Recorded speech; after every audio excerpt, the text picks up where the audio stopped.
अखिलेश योगी जी राहुल ऐसे खड़े होने से काम चल जाएगा जिस तरीके से तुम खड़े हुए हो। अरे अमित शाह जी ने अपने खेत में मक्का के भुट्टे को तोड़ने के काम पर लगाया है और मैंने तुम्हें इतना अच्छा तरीका सुझा दिया। मैंने तुम सबको ये बैग यानी थैले तैयार करवा दिए। अब तुम तोड़ तोड़ के इसी में रखते रहो। अब इससे ये भी कोई नहीं कहेगा कि मैंने ज्यादा भुट्टे तोड़ लिए या तुमने ज्यादा भुट्टे तोड़ लिए। सब लोगों के तोड़े हुए भुट्टे सामने आ जाएंगे क्योंकि वो अपने थैले यानी बैग में रख रहे हैं तोड़ के। मोदी जी मुझे ऐसा लग रहा है अमित शाह जी अपने खेत में कच्चे भुट्टे तोड़वा रहे हैं। थोड़े और पक जाने देते इनको तभी तोड़वाते। अरे योगी जी इससे तुम्हें क्या फर्क पड़ता है, वो कच्चे भुट्टे तोड़वाए या पके हुए भुट्टे तोड़वाए, अपनी तो मजदूरी हो ही रही है। समझिए अपनी मजदूरी होना चाहिए। अरे राहुल तुम्हारी तो डबल डबल मजदूरी हो जाएगी। तुम्हारी मम्मी भी भुट्टे तोड़ रही है और तुम भी मक्का के भुट्टे तोड़कर अपने बैग में रख रहे हो। हम अगर दिन भर में 100 रुपए कमाएंगे तो तुम और तुम्हारी मम्मी 200 रुपए कमाएंगी। अखिलेश तुम 200 रुपए तो देख रहे हो लेकिन हमारी मेहनत नहीं देख रहे हो। अरे मैं भी काम पे लगी हुई हूँ और मेरा बेटा राहुल भी काम पर लगा हुआ है।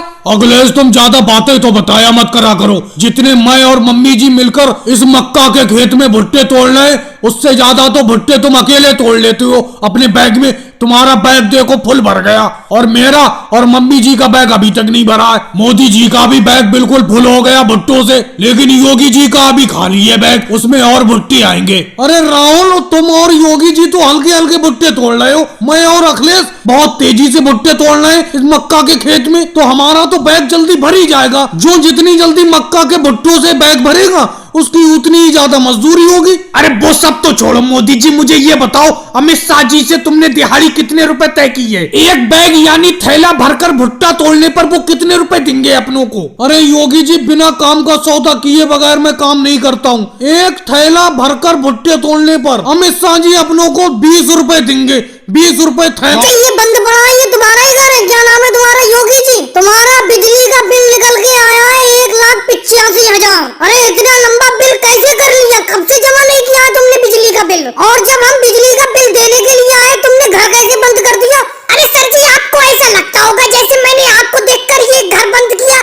अरे मैं कहीं जा रहा था, मैं 10-15 दिन के लिए मेहमानी में कहीं पे जा रहा था, अचानक आप आ गए। इधर उधर मेहमानी खाते फिर रहे हो, बिजली का बिल अभी तक जमा नहीं किया। अरे कब जमा करोगे? तुम्हारे ऊपर बिजली का बिल 1,85,000 रुपए।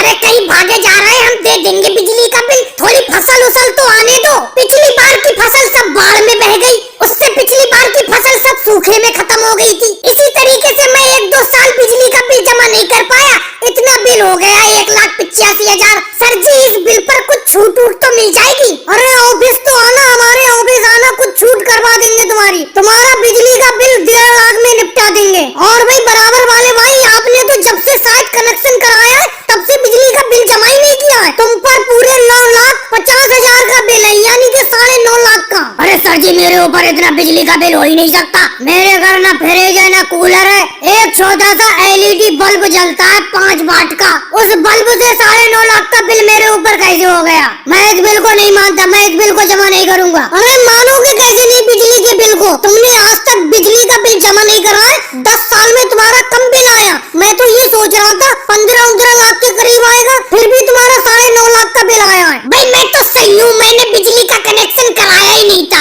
मैं तो आज भी अपने घर पर मोमबत्ती जलाता हूँ, उसी से उजाला हो जाता है। और भाई साहब जब आप बिजली की चेकिंग करने के लिए आते हो तो आपके साथ ये पुलिस वाले क्यों होती है? इसका जवाब मैं खुद देता हूँ। वो इसलिए आते हैं हम लोग, अगर कोई आदमी बिना मीटर के घर में बिजली जलाता है तो हम उसे तुरंत हम पकड़ के ले जाते हैं उसे। इसीलिए बिजली चोरी